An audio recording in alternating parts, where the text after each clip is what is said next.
Oke, salam dan salam sejahtera dan ulasan saya untuk menjawab hujah yang dibuat oleh MP Hulu Terengganu apabila di sidang parlimen yang mana kita tonton dulu. Yang Amat Ketua, saya memulakan perbahasan ini dengan mengucapkan melahirkan rasa sedih dan tekilan kepada sahabat saya Pendang yang telah menerima 2 notis tuntutan kerana didakwa memfitnah Perdana Menteri. Saya merasa ianya sesuatu yang luar biasa kerana Perdana Menteri sebelum ini banyak dikritik, banyak dipersoalkan, tapi setahu saya tiada satu pun yang mengeluarkan LOD untuk mereka-mereka yang mengkritik. Dan rupa-rupanya PM kita hari ini berhati tisu, tak boleh dikritik ataupun mungkin ianya cuma mengambil tindakan kepada mereka yang membangkang saja. Kerana di sana ada mereka-mereka yang sepasukan dengan beliau tidak dapat diambil apa tindakan. Walaupun kita tahu itu hak beliau. Dan begitu juga dengan Agensia Nova yang sekini saya difahamkan tidak ada apa-apa tindakan diambil terhadap tuduhan yang diapakan terhadap Yang Amat Berhormat Perdana Menteri.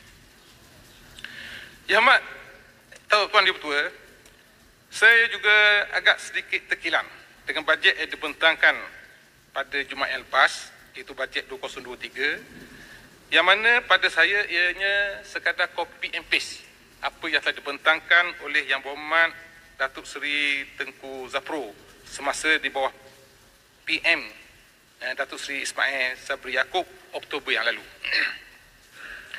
Malah PM ada mencanangkan langkah-langkah penjimatan dalam perbelanjaan kerajaan, sebagai contoh menerusi pemotongan gaji, tidak mengambil gaji ke bidang-bidang lain, mengecilkan saiz kabinet, menghentikan pelbagai projek, mengurangkan pelantikan pegawai.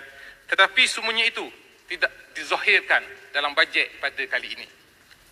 Lebih membuatkan saya rasa terkilan kerana tidak ada formula-formula baru ataupun unik serta luar biasa yang menjadikan ianya suatu aktiviti kerajaan madani bagaimana yang diluang-luangkan atau yang dilaung-laungkan semasa beliau menjadi pembangkang suatu ketika dahulu. Tuan Dipertua, Pakatan Harapan seolah-olah kehilangan taring apabila mereka menjadi kerajaan. Begitu ramai sahabat-sahabat saya di luar sana mengatakan bahawa kerajaan madani hari ini umpama cakap tak serupa bikin, bikin tak serupa cakap, kerana semua yang dijanji-janjikan dalam manifesto ataupun ucapan-ucapan sebelum ini tidak dikotakan. Pandai berjanji tapi tak mampu untuk mengotakannya. Inilah sikapnya pimpinan PAS apabila mendapat ruang untuk membuat hujah di Dewan, mereka tidak gunakan untuk sebaik mungkinnya kepada pembangunan negara ataupun untuk kebajikan rakyat, tetapi lebih kepada untuk mereka mempersoalkan kerajaan yang ada dengan hujah-hujah yang entah ke mana, entah ke laut. Jadi yang mana kita dengar awal-awal dia merasakan kekecewaan kepada Yang Amat Berhormat Perdana Menteri kerana mengambil tindakan kepada MP Pendang yang mana ada 2 LOD dikeluarkan. Pada saya isu ini bukan masalahnya Yang Amat Berhormat Perdana Menteri hati tisu, tetapi masalah yang ada sekarang ni kalau dibiarkan terus-menerus ini dah berlaku lama. Datuk Seri Anwar Ibrahim banyak memberi ruang kepada pengkritik beliau, tetapi semakin diberi ruang semakin pijak kepala. Banyak contoh yang kita dah lihat. Jadi baguslah Datuk Seri Anwar Ibrahim mengambil tindakan kepada MP Pendang ini. Dah 2 kali LOD. Kenapa MP Pendang tidak nak minta maaf saja kalau betul bersalah, tetapi masih berdiam diri, tetapi mempertikaikan, mempersoalkan isu ini? Susah sangat nak minta maaf. Nampak tak egois pimpinan PAS? Cakap berdengung-dengung tapi habuk pun tak ada. Jadi dia kata yang mana Perdana Menteri kita ataupun diumumkan bajet baru-baru ini cuma copy and paste kepada bajet ataupun cara bajet yang lalu. Pada saya, kalau 100% Datuk Seri Anwar Ibrahim selaku Menteri Kewangan dan juga Perdana Menteri kita mengubah bajet itu, maka nanti dipersoalkan lagi oleh pembangkang ni. Yang mana yang baik diambil, yang mana yang baik diikut pun salah. Inilah masalah mereka ni. Yang ketiga yang saya lihat di sini, dia mempersoalkan isu penjimatan yang dibuat oleh kerajaan, yang mana dia rasa bahawa tidak disebut dalam bajet. Kenapa penjimatan itu perlu disebut yang melibatkan kecilkan saiz kabinet, pemotongan gaji, tidak ambil gaji, hentikan pegawai. Yang mana beliau nak PM sebut bahawa gajinya dipotong. Pada saya, perkara-perkara ini tidak perlulah PM nak masukkan dalam bajet, pemendangan bajet itu. Nak minta kecilkan saiz kabinet. Tak payah minta, dah buat dan rakyat dah tahu. Kalau dah kecilkan saiz kabinet, daripada 70 lebih orang kepada 30 orang, diumumkan kepada rakyat, rakyat tengok kabinet itu berapa orang menteri, dah cukup lah.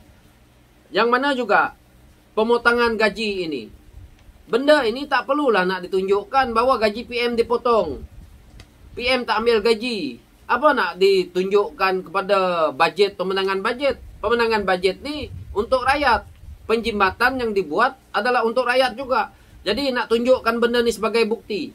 Mereka ada hak yang mana yang ditolak gaji. Kalau mereka tak nak ditolak, ada hak mereka sebenarnya. Tetapi kerana ahli parlimen yang menjadi kerajaan hari ini, yang mana menjadi menteri, ditolak gaji, itu kita bersyukurlah. Kenapa nak bentangkan isu ini? Inilah masalah PAS. Tidak memahami isu tetapi nak bercakap. Lepas itu apa yang dia kata? PH kehilangan taring. Cakap tak serupa bikin. Bikin tak serupa cakap, dia kata. Pandai berjanji, tak mampu mengutarakannya.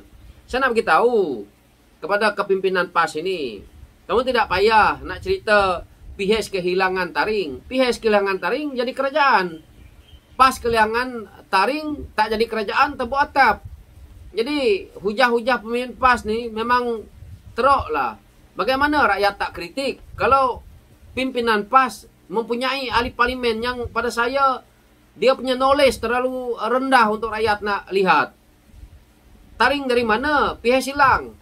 PS menang PRU ke 15 dengan majoriti 83 kursi. PN bersama dengan yang ada PAS di dalamnya 74 kursi. Jadi beza jauh tu.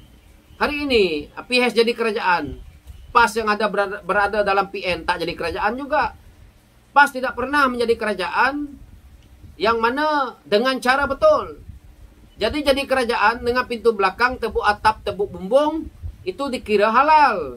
Ini masalahnya. Jadi bagaimana dia boleh cerita bahawa PH kehilangan taring? PH menang 83 kursi lah. MP Hulu Terengganu. Jadi taring daripada mana yang hilang ni? Dia kata cakap tak serupa bikin. Bikin tak serupa cakap. Kalau rakyat nak lihat, cakap tak serupa bikin. Bikin tak serupa cakap. Ini adalah juga kena kepada batang hidung pemimpin PAS. RUU 355. Isu adib. Isu arak. Isu judi. Bermacam-macam isu yang PAS keluarkan. Yang paling sadis, sendiri nak hapus PTPTN, salahkan PH. Padahal yang sebut siapa? Tuan Ibrahim. Jadi tengok pembohongan pemimpin-pemimpin PAS ini. Putar belit, putar fakta. Tak mampu mengutarakan janji. Ini lagi lah pemimpin PAS ada dalam kerajaan. 33 bulan langsung rakyat kritik habis-habisan. Yang pertama ada yang jadi menteri, tak buat kerja. Ada yang jadi timbalan lagi lah tak buat kerja. Ambil kredit daripada kerajaan PS yang lalu. Seperti mana tabung haji. Lepas tu sebut kokok. Yang menaikkan tabung haji itu kembali pulih. Itu Datuk Seri Dr. Muzahid. Yang ambil kredit tu pimpinan PAS yang ada hari ini. Inilah masalah mereka ni. Jadi saya lihat bahawa apa yang dicakap, apa yang dihujah oleh pimpinan PAS, memang dia sendiri yang cakap tak serupa bikin. Apa MP Ulu Terengganu mampu jadi menteri? Rakyat pun ketawa. Apa MP Ulu Terengganu mampu ganti Datuk Seri Anwar Ibrahim jadi Perdana Menteri ataupun Menteri Kewangan? Hancur berkecai lah negara Malaysia ni kalau suruh PAS memimpin negara. Apa yang kita lihat apabila PAS berada dalam kerajaan yang mana 33 bulan ini melalui tebuk atap, itulah hasil yang kita rasa hari ini. Hutang negara berlambak-lambak. Bukan disebabkan oleh kepimpinan PH hari ini. PH waktu pemerintah sebelum kejatuhan itu, sebelum dirampas dengan langkah Sheraton itu, membuat pinjamatan yang mana cuba untuk mengurangkan hutang. Sampai Perikatan Nasional dia buat hutang sehingga hari ini kita tahu 1.5 hampir 1.5 trilion. Ini bukan kerana PIS. Jadi pimpinan PAS tengok kiri tengok kanan lah nak bercakap. Jangan sampai ludah ke langit jatuh kena muka sendiri. Itu saja pencerahan saya dan sekian, terima kasih.